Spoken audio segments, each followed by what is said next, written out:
Good evening and welcome to the Drive at 5 on IntellectualRadio.com/iHeartRadio station. I'm your host, Roman. We have a terrific show planned for you today. First, the forecast from our IntellectualRadio.com Weather Center. Partly clear.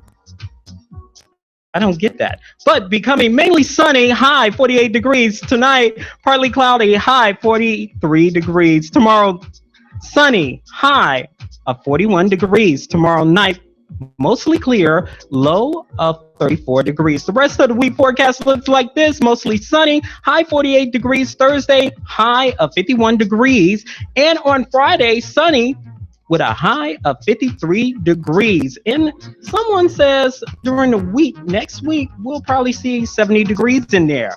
The Drive at 5 is part of the Monday Night Mogul with Straight No Chaser with Rhea Ray Harris at 6 p.m. Maze Says with Maze Jackson at 8 p.m. Keeping It Real Estate with Harold Arnold at 3 p.m. One Sister to Another with Angela Johnson now has a new date and time on Sundays at 10 p.m. And Monday Night Mingle Radio is back on Monday nights at 7 p.m. The Drive at 5 is also part of the fabulous 5 at 5, only on IntellectualRadio.com/iHeartRadio station.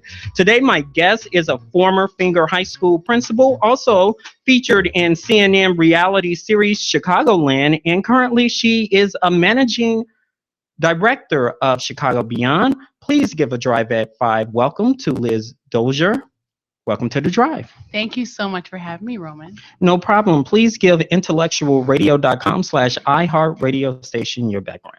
Sure. So my actual background is I was a teacher. So I was a teacher for many years. Then from teaching, I went on to become a principal.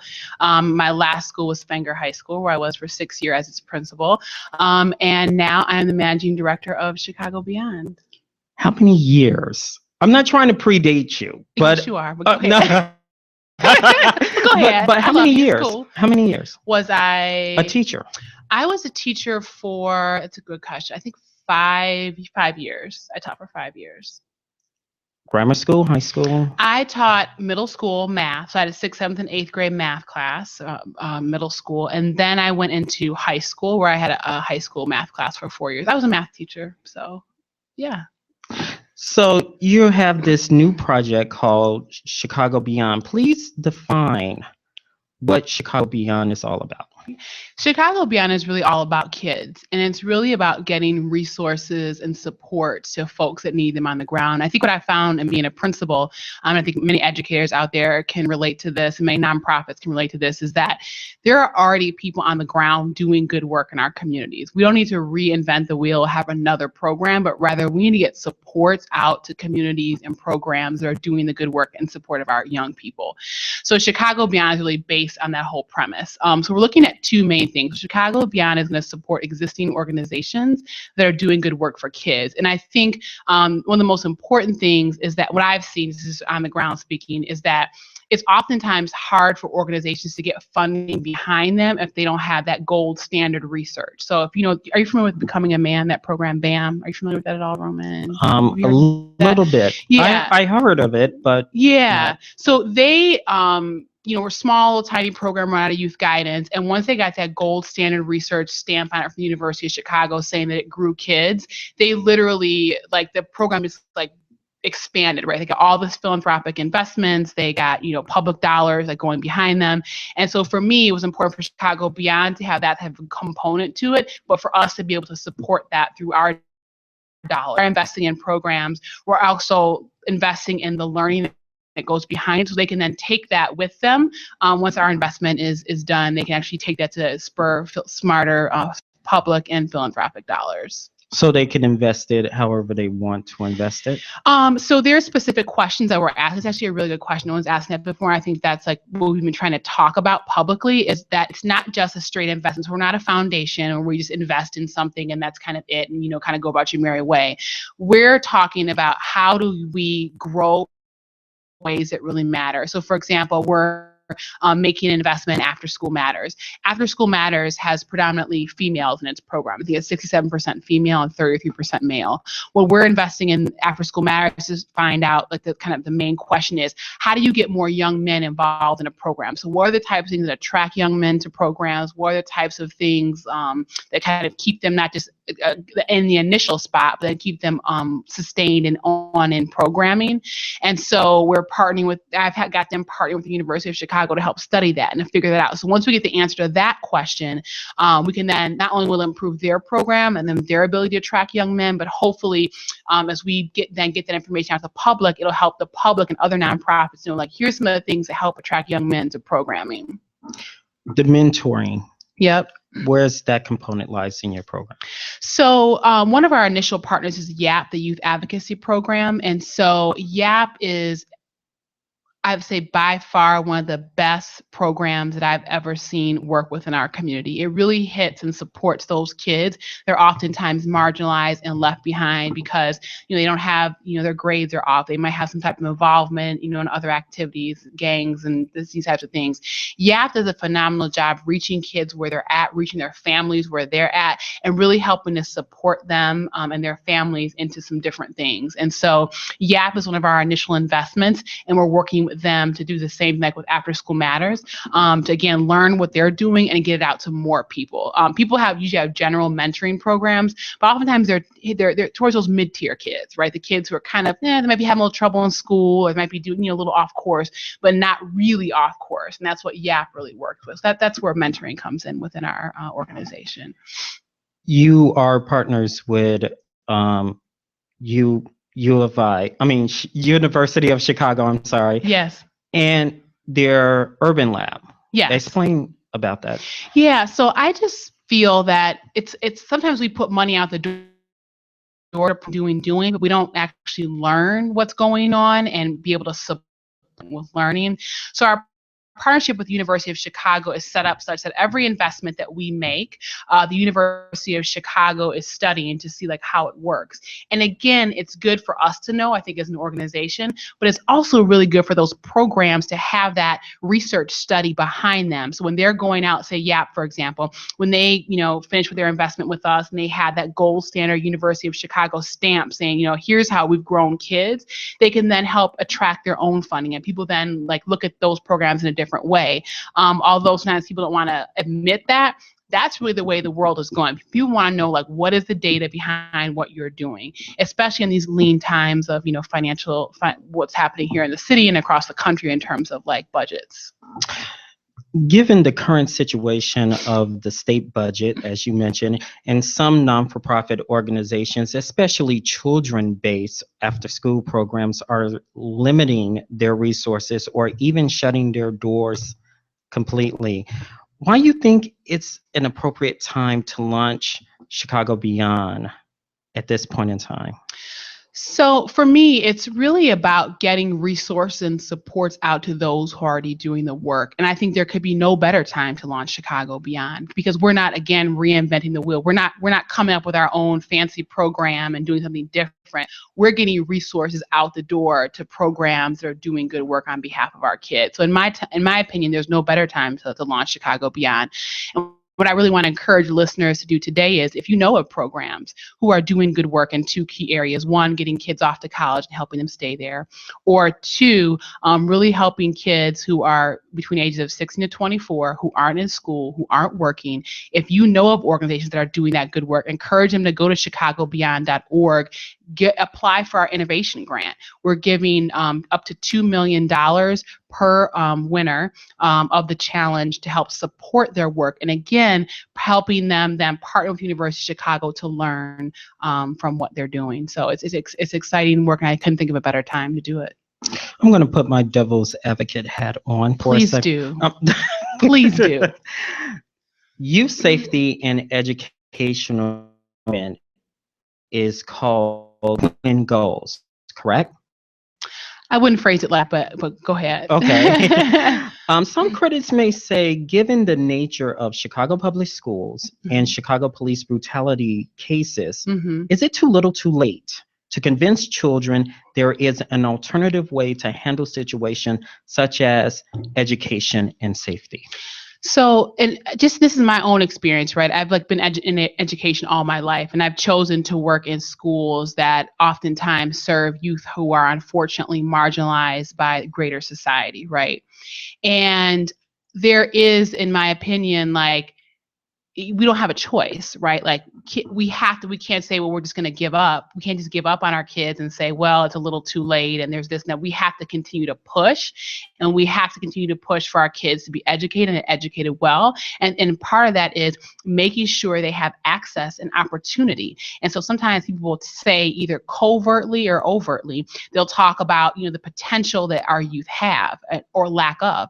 I fundamentally don't believe that. I believe every child born to this world they have God-given potential within them. And it's our job as the adults, and that's every adult who's listening on to you, who's here in the greater Chicago area or nationally, it's our responsibility to help unbundle that, to help unleash that, and to unleash the promise and possibility that's within them. And we've got to do that by giving them access and opportunity. And so that's what Chicago Beyond is really here to support. We don't claim to have all the answers. Sometimes you get a program that comes on the scene and they think they got all the answers. We don't have all the answers, but what we do have is access to some great resources and some great opportunities for our youth, as do many organizations in the city.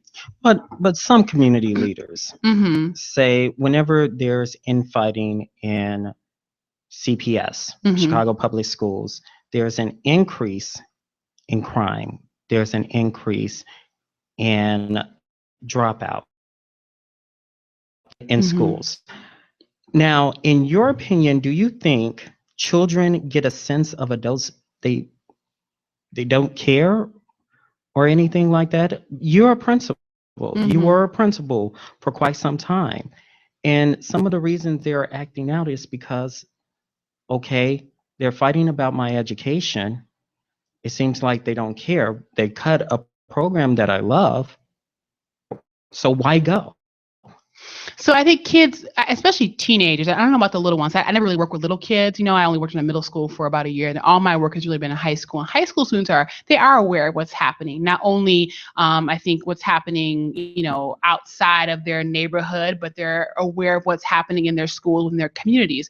And so kids do notice if that program closes down. They do notice if, there's less resources and support for something that they've enjoyed and it's now gone.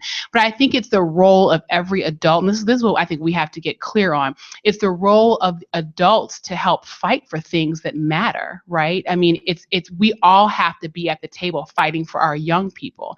And so Chicago Beyond is really here to help support our children, right? It's that there's no other alternative or goal, right? It's really to support our kids and to get resources and supports out to people who are already doing the work. You were featured in CNN reality series called Chicagoland. And the number one question is, why did you say yes to be featured on the series to showcase school? I'm so happy. I don't really get it that often. I think it's important. For me, I'm actually a pretty private person. However, It shows. I am. That's an inside joke. It is. It's not for y'all home. Anyway, but I really felt, and I didn't say yes right away, but when I really thought about it, I felt that, so everybody who watches the news here in Chicago and, outside Chicago, you hear about, the statistics of Chicago, right? You hear about, people getting shot or people getting killed or, you hear these things. We've become desensitized to the people behind those numbers, right? And so when we talk about, something happened over on the South or the West Side or whatever, people turn it on the news and if they're not in that, it's just another person. It's a number, right? But I felt and I realized early on when I was thinking about this, whether I was going to do this or not, if people just knew the story, if they just knew the story of our children, of our community, we're more than just numbers, right? We're more than just that story you see on the news, or we're more than just a school that's on the South Side that they're going to say we're failing, or like all of us collectively are more. And so it's harder to marginalize someone. It's hard to sell someone a negative narrative on someone if they know someone. So somebody could talk about me, they might say XYZ about Liz and blah, blah, blah to you. But if you know me, if you've seen me, we've interacted, like you're more likely to shut that down. So I felt it was the same thing with this. If people just knew how amazing our kids are, they knew how resilient our kids are, just to get from point A to point B, from their home to the school area, they just knew that. You're less likely to talk that, that mess about, our kids and about our communities. That was really important to me. That was the first reason. The second reason was that I really hoped that we'd be able to raise some dollars. Like, our kids at Fenger really struggled sometimes getting from, the graduation stage actually into their college dorms rooms, and people might say, oh, you got your college acceptance letter, just go ahead and, you're just going to pop on into college. But there's a lot that goes into that, right? You got to get a bus ticket, you have to, or a plane or train ticket, you have to pay your first housing fee, you have to, have dorm room supplies. So I felt if I could get people to help us and donate to us, we could use some of those, resources to help get kids off to college. So that was important too. And then also raising people's general awareness of what is happening in our schools, right? And so you can look at this as an economic issue or a social justice issue, whatever you want to look at it as. But if we don't address our children now, we're paying for it on some end, whether that's, your thing around social justice or your thing around the economic development, like we're paying for it, in the long term. There was one image of you. I know exactly where you're going, but go ahead. Roman, go ahead. I know you better, yourself. Go ahead. Okay. I know where you're going. Go ahead. There's this image of you literally running in high heels, saying to the gangs, not today. And there was a quote that stood out. All of these children are my babies. Can you elaborate on that? And then you had to call the police to get in a car because you broke your heel? Yeah, so it didn't quite happen like that, but okay, TV editing. But I really felt, and I still feel, I was just talking to a former student on the way here, right? When I was coming to see you, we're trying to figure out where he's going to stay for the summer and, his whole job situation, because he has to he was involved in some things, in the past. Now he's away at college. And so trying to figure out where he's going to stay for the summer. So, I look at my students like they're like a family, if you will. You know what I'm saying? And it's like any human beings, right? Like, if you spend time with folks, you get to know them and know their stories, like, you care about them. And so I care about my kids. And so, when I was telling, it wasn't like I hear what you're saying about the gang. You're not gang. Those are my kids. You know what I'm saying? Just like, your mother probably back in the day, or my mother, like, listen, what you're not going to do today, And so that was always my stance with them, is like, I don't care where you are. You can be down the street. I can see you over at the Target. Like, you're mine. You know what I'm saying? Those are my kids. And they knew, I think my kids knew that about me, so it didn't matter if I was out in the neighborhood 10 blocks away from the school. If I came on the block, the kids they knew, you know what I'm saying? It was me, and, there's things I'm going to tolerate and things I'm not going to tolerate. I got a great story for that, but I'll pause. I got a great story for that. According to DNA info, just a few months shy of you being principal at Fenger High School, you were faced with a horrific situation when an after-school fight led to a brutal beating of Darian. It was captured on a cell phone, and it was broadcast worldwide. Did some statistics as well. In the Roseland community, 96% lives in poverty and about 30% are homeless. You single-handedly turned Fenger High School around. However, the series says that it shows that it was stressful, challenging to get things done. Was the incident a life-changing moment for you, and how did you handle it? So a couple of things with that. First is that I didn't single-handedly do anything. I had a team, and I fundamentally believe in the concept of team and actually what it means to be a team. So I take no credit for single-handedly doing anything, because I had people who were phenomenal team members. I believe in hiring well, so get the best people you can to help support as a collective the work you're trying to do. So it was a team effort. I think second of all, the series in a lot of ways highlighted some of the things that we struggled with as a team, right? Because you want to be able to provide the best for your children. I think that anybody who's listening, who's an educator, gets that right.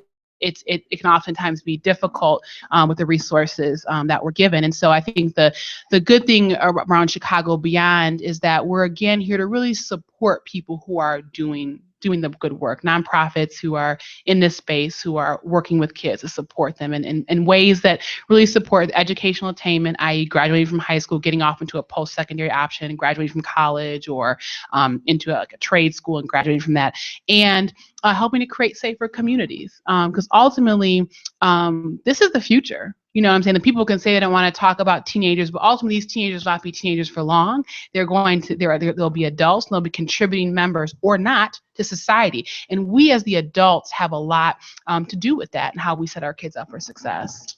During your tenure at Fenger High School, you were considered a no-nonsense, tough as nails, however, an old school mother. Mm-hmm. You know, one of those old school, you better be. You already know. I know. Yeah. Okay. Is that a fair assessment of your character? I think people are multifaceted, so I think that that's not all of who I am. I think that, again, I looked at my students as like my children. I think there's a time and a place when, as a mother, you have to be hard on your kids. You have to set them straight in a certain way. But there's also a time when you have to love them up too. And I think that there's a balance that any parent knows that you have to give children. So I think that, you know, it's been a while since the series been on, so I don't remember every single detail of what they highlighted. But I think just as a human being, as a leader, you know, I do have that general, like I can be really tough on people, but I can also, you know, love them well too. Okay. As a principal, what is one of your greatest accomplishments? I think the greatest accomplishment is really seeing kids succeed. And so I think of one of my students, Nina, who I think exemplifies what Chicago Beyond is really trying to do. So she came to us the first year, really struggled, was behind in reading and a whole bunch of other things. And by all measures, like the statistics would say Nina would never be successful, right? And so we struggled with her behavior. I mean, a whole bunch of things. And, she got a little bit older. We kept working with her. By junior year, she had settled down a bit. I mean, she had a lot of home problems and everything. But she kind of settled down in school. We were working with her. She got involved in some programs we had at the school. By senior year, she graduated, and Nina went off to college. Now, if you knew Nina from back in the day, freshman year, that just alone, her going to college was an accomplishment. She went down to Southern. So she goes off to Southern. We kept in touch with her for a couple of years, and we lost touch with her. We didn't hear anything from her. So just as I was getting ready to leave Fenger last year, I got an email from Nina, and she was inviting me to her college graduation out in California. Now, that in of itself was like, what? It's crazy, it's crazy good. But so I was emailing back and forth. She wanted me to come out to California to come to her graduation, but I couldn't because I had Fenger's graduation the same night. So it wasn't going to work. I couldn't get to California and be here in Chicago for that. But so I was emailing back and forth. I'm like, what have you been up to? Like, what did you major in? And she sent me pictures from the Oscars, like the real Oscars, not the bootleg Oscars. Like the real Oscars red carpet, and there she was literally on the red carpet at the Oscars, and she's a documentary filmmaker. She's like this documentary project on the red carpet. Now, if you knew her I don't have time to get into all of it. I wouldn't put her business out like that anyway. But if you knew the details of her life, to think about where she's come from to where she was on the Oscars red carpet, that's a really big deal. And so it's moments like that, and I'm fortunate that I have many of them where I could point to students to say, that's what this is all about. That's what makes me proud, because I think all of our kids have potential. And that's what Chicago Beyond believes. And that's what I hope your listeners walk away with understanding that, we're here to support our community. And so it's important to go beyond.org. We're running out of time. There's one thing about you that you don't like listening to the negatives, correct? Say more. Okay. As principal, what is your biggest regret? Oh, wow. I mean, I think my biggest regret is like all the kids that, we tried and we weren't able to help. I was just in Roseland, maybe like 4 or 5 weeks ago. It was one of the days when it was still cold out, like during the week, but for some reason it was sunny on that Saturday. And Nia, the girl I told you about, she was back in town because her grandmother had passed away. So anyway, I was out in Roseland. I was going to visit her and help her do a couple of things she'd do. She'd get some clothes from somewhere and, just funeral stuff, right? So I was out there and I was like, well, let's drive around because, I know kind of where a lot of my kids used to live, and it hasn't been that long. And I was able to see Jason and Rashawn and kids who I know who, we tried to work with, and, they're still living that life. They're still living that life, and they're older now. They're not kids anymore now. They're like in their early 20s. And when I talk to Rashawn, I'm standing over on 114th or 112th and State. You know what I'm saying? And we're talking, and he's talking about how he just got shot again. So that's the stuff that makes me feel like, what could we the collective have done more, and me included. How can someone apply for Chicago Beyond? It's a great program. How they can apply, how they can encourage a program to get involved. Yeah, just go to chicagobeyond.org and you'll see our innovation challenge right there, and just go on and just read it. Pass along people who are doing that good work.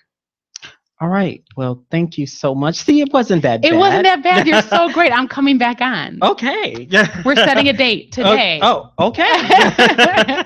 Thank you, Roman. Thank you so much. Thanks for the drive. And when we come back on the Drive at 5 on IntellectualRadio.com, she is one of the hottest Chicago jazz artists and breaking things down on a jazz level. Kenya is up next on the Drive at 5.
And we're back on IntellectualRadio.com/iHeart radio station, The Drive at 5. She's one of the hottest Chicago jazz artists and breaking down jazz barriers as she's blowing down doors with her music.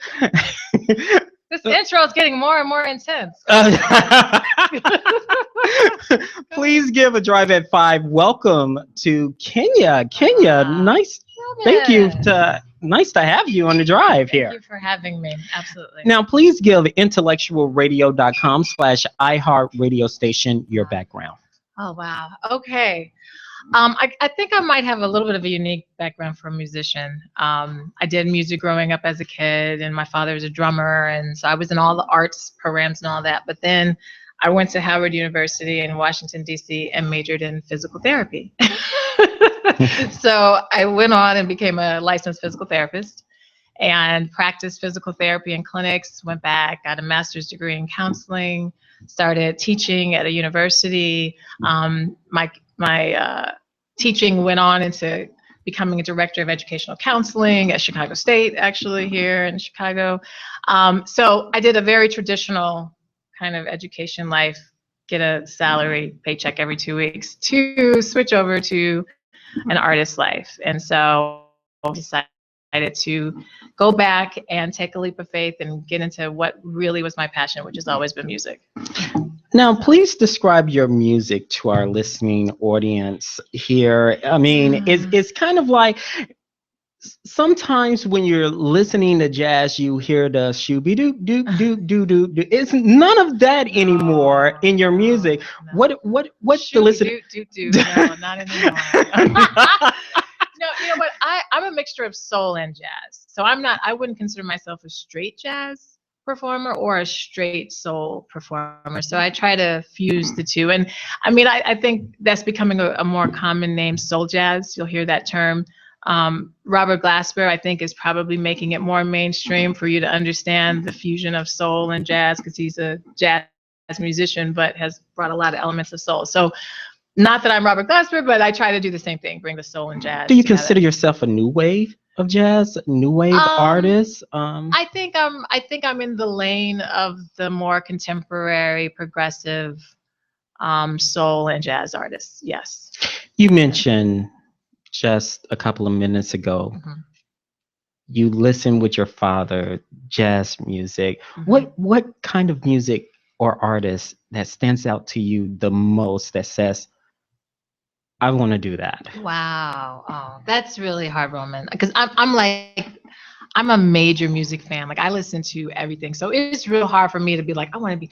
But there's certain artists where I don't know if it's their entire career, but there's just aspects of their music and what they've given, I think, musically to listeners, like Sade, Stevie Wonder. Those people to me are just very classic. They're timeless. Like Sade, you could play a song from 1980 and it would probably fit okay in a format right now. So when I look at her, a lot of times I'll say, yeah, that's a space that I would like to be. She can disappear for 10 years and come back. I would love to be able to do that too. Disappear and be able to come back and still be really relevant. In a sense, your music is doing that in a sense, because you integrate jazz and R&B. And people are feeling the mixture is good. However, old school jazz artists would say that's not jazz. What would you say to them? Because they're used to I'm not going to do it. I agree. I mean, I think that's why I would never put myself in that lane. I would never consider myself a straight jazz, because I've taken and studied straight jazz. My father was a jazz drummer, so I respect that lane, and which is why I try to just take moments of it.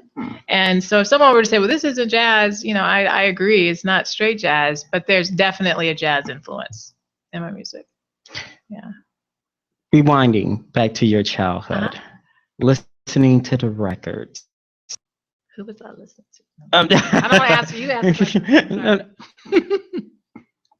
People say Miles Davis, Coltrane, those artists that just stands out to people. The movie of Miles Davis is coming out. I think it's come out. Yeah. Already? Yeah, I think last Friday. Well, only select theaters, but I think in Chicago it came out last Friday. Why is it important that people know the legacy of jazz artists? Wow, particularly today with music. I mean, this could be a whole long discussion, but I think jazz is interesting in that sometimes it's not very accessible to people, but then other times it's more than accessible. It expands people. So I think it's important that jazz continue to be present, particularly for younger generations, because of the instrumentality of it all. And I was teasing before we got started. We were listening to some of my songs, and a lot of times people will be like, is that live? Is that really a bass? It was like, yeah, it's actually a real instrument. And I think that's probably the thing that jazz can really hold in their hand, is that you're not going to get a computerized moment. You're going to get live instruments, and live instruments come from live humans. And so the humans are breathing breath in these instruments and telling their stories. So it's imperative that, we keep moments of jazz and experience that, because it's truly an art form. And it's not just getting on a computer and programming something. Sure about that? Mostly yes. When we come back on a Drive at 5 on IntellectualRadio.com/iHeartRadio station, Kenya will sing live.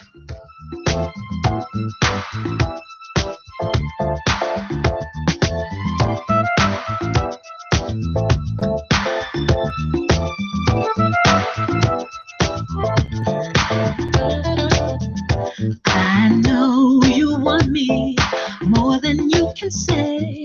I know you need more each and every day. Long talks were good for yesterday, but what if I show you more love in another way? I will provide the love you need, more and more in every kind of way. Let me show you. Let me show you my love. Yeah. Baby, I just want to show you. Let me show you. Let me show you my joy. It's late and you want me more and more. I can feel your heart, so baby, don't go. I'll find a way to free this love inside. Gonna let my love hide. I will find the love.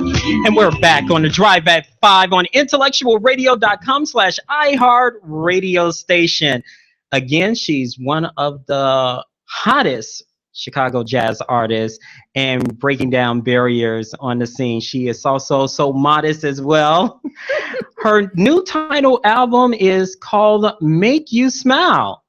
That's actually My Own Skin. Oh, Your Own Skin. The album is called My Own Skin. Oh, Yeah. okay. My bad. My notes are incorrect. Okay, so It's all right.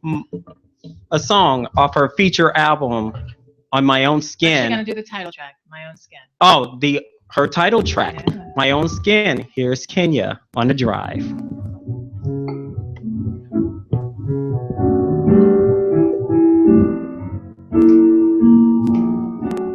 Sitting alone, reflecting how yesterday my life was full of so much pain, questioning, never believing I could design a life worth new meaning.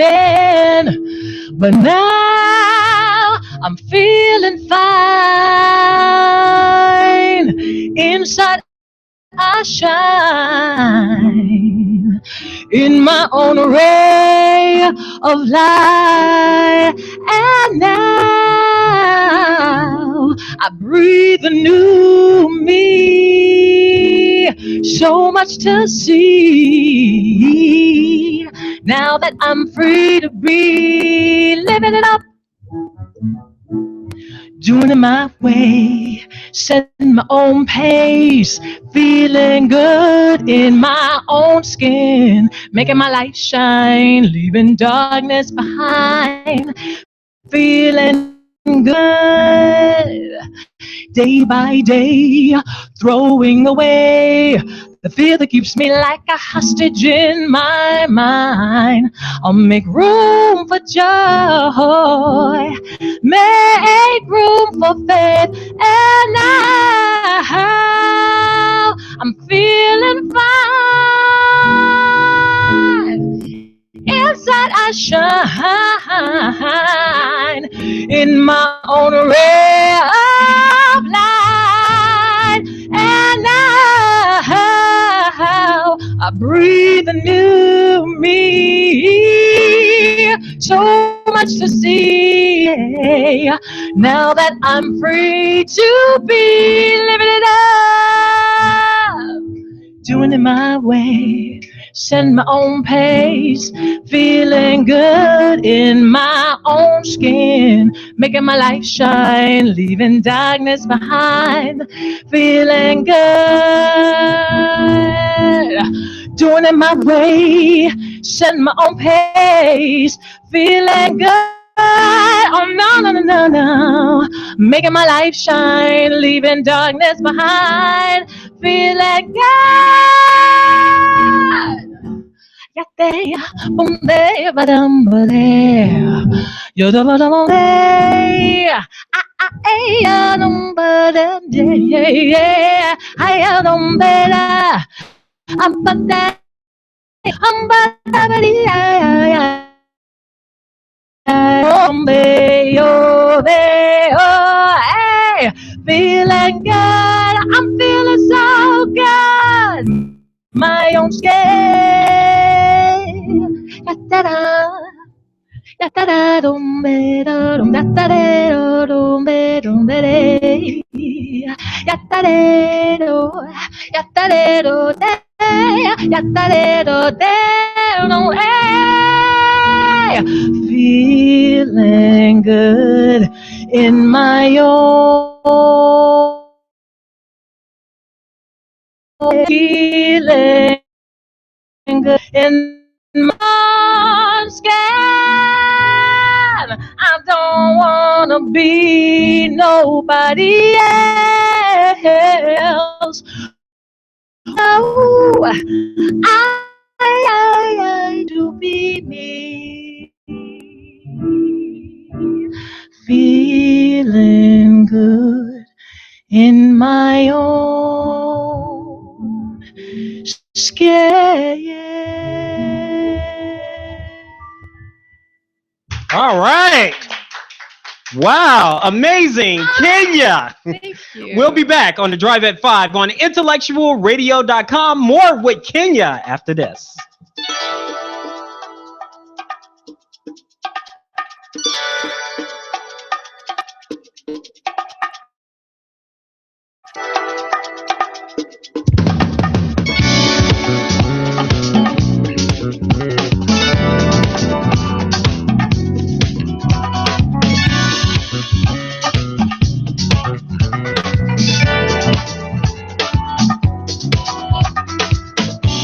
Sitting alone, reflecting how yesterday my life was full of so much pain. Questioning, never believing I could design a life worth new meaning. But now I'm feeling fine. Inside I shine in my own ray of light. And now I breathe a new me. So much to see. Now that I'm free to be. And we're back on the Drive at 5 on IntellectualRadio.com/iHeart radio station. To my left, I have the wonderful, vivacious Kenya. Kenya. Roman, and to my right, I have the wonderful and fantastic Roman. You just did such a good job. You didn't make me want to introduce you. Wait, go ahead. What a wonderful song. Thank you. What motivates you to write your music? Oh boy, life, just life, love, society, whatever is going on in the world, but mostly my personal experiences, things that have pushed me to grow as a person. I like to write songs that, whether it be about love, about intimate love, or just God love, any kind of love. You choose jazz besides other genres of music. Why jazz speaks to you? You mentioned your father. Yeah. But there's other music that's out there. Yeah. Why jazz? You know, it's so funny because as a kid, I really hated jazz. My dad would play it. And I was the same, Daddy, I'm tired. Can we listen to something else? And honestly, it wasn't I'm very honest about this. My dad was like, I want you to listen to Bobby McFerrin and Diane Shore. Those were the two jazz artists he wanted me to start out listening to when I was in like ninth grade. And once I heard the freedom in it and how it wasn't like this structured, you could just kind of go, that for me is what I love about jazz, the lack of structure. And I think as an artsy, kind of all over the place person, it feels good to be able to do that musically. Your titled album, which I got it wrong, but I got it right, entitled Your Own Skin. Mm-hmm. My Own Skin. My Own Skin. I got that wrong too. What to expect? Yeah, from this album? From this album. Yeah, this album was released back in 2015, but we're just now, as an independent artist, it's great because you've got time to grow and expand and get people to hear your stuff. So this album is very eclectic. It is not a jazz album. Those who are listening saying, oh, no, it's got moments of jazz, but it's a soul album and not traditional R&B, but just elements of soul. And it's upbeat. There are a couple of tunes that are a little bit slower, mid-tempo, but everything is live instruments. It was produced by a couple of producers. The main one's Kendall Duffy, who's based out of Nashville with a group called Cloud9. And then another musician, Kari Cabral Simmons, who is actually India Reed's bass player. And he's a co-producer also on the album. So it's a fun album. It's done very well. It was released abroad as well in London by Expansion Records. And so it has hit #1 on UK Soul Chart. Congratulations. Yeah, thank you.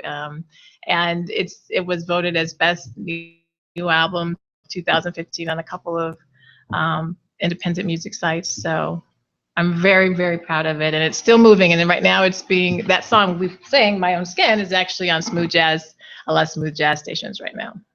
Yeah. Cool. And don't be a stranger to the Drive at 5, okay? I'm not. I'm going to come back and I'm going to introduce you.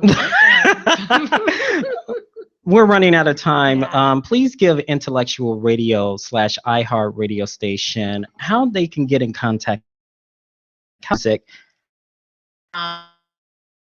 You can follow me on Twitter and Instagram and Facebook at Kenya MJ Music. Kenya MJ Music is the thing. KenyaMJmusic.com is also my website, so you can also download and join my site. Please join my fan site because I send goodies out.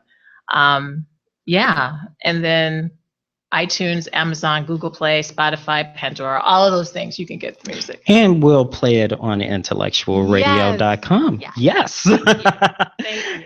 Well, don't thank me. Thank Earl Winfrey. When we come back, Kenya we're gonna do something special. I think when we come back because we had a thing happen.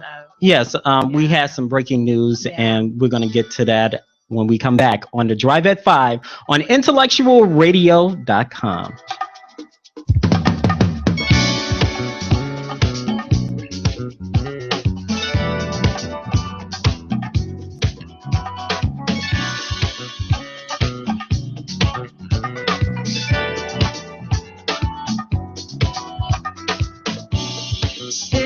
Alone, reflected how yesterday my life was full of so much pain, questioning, never believing I could design a life worth new meaning. But now I'm feeling fine. Inside I shine in my own ray of light. And now I breathe a new me. So much to see. Now that I'm free. And we're back on the Drive at 5 on IntellectualRadio.com / iHeart radio station. We have some breaking news for you. Doug Banks, a Chicago icon, has passed away due to complication of kidney failure. Banks began his career in high school in Detroit, Michigan, and then Los Angeles, San Francisco, Chicago, where he made it his home for 9 years. Every Chicagoan nicknamed him Dan Ryanhead. I received a phone call to let me know about his all of a sudden passing. His last appearance on radio and in person in Chicago was on Friday, broadcasting live at the Black Woman Expo, doing what he loved best, talking to people. In this moving tribute, Kenya will sing Lovely Day.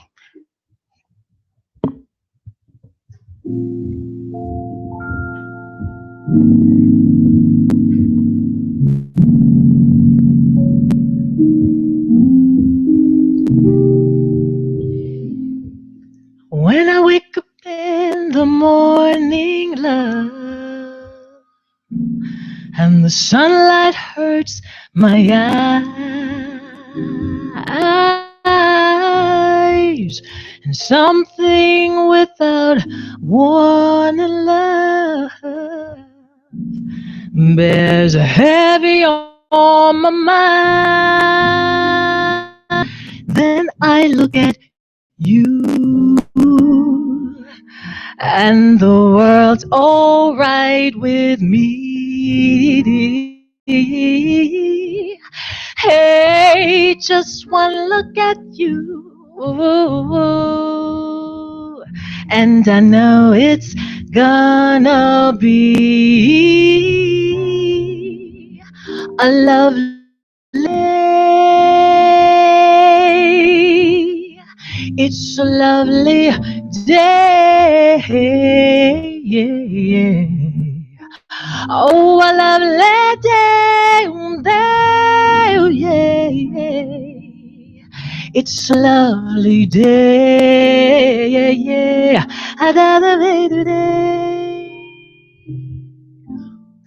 When the day that lies ahead of me